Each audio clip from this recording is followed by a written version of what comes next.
ஐயா தன் பையனை திரும்ப கூட்டு போகணுங்கிறதுக்காக வரல.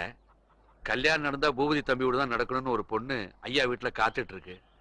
எத்தனையோ பேருக்கு நல்லது செய்யற ஐயா அந்த பொண்ணுக்கு நல்லது செய்யணும்னு ஆசைப்படுறாரு. அதான் வீடு தேடி வந்திருக்காரு. தாலி கட்டுறதுக்கு முன்னாடியே தடுத்துட்டீங்க. இல்லன்னா பூபதி தம்பி கூட அந்த பொண்ணு தானே இந்த வீட்டுக்கு வந்திருக்கோம். நீங்களும் 2 பொண்ணை பெற்றவங்க. ஒரு பொண்ணோட கஷ்ட நஷ்டம் உங்களுக்கு நல்லா தெரியும். மறுக்காம இந்த கல்யாணத்துக்கு ஒத்துக்கங்க.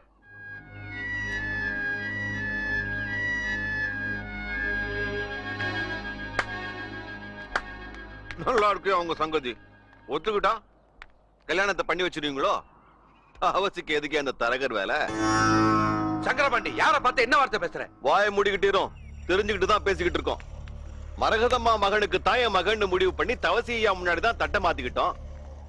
அது அவங்க மறந்துட்டாக, இந்த அம்மாவுமா மறந்துடும்.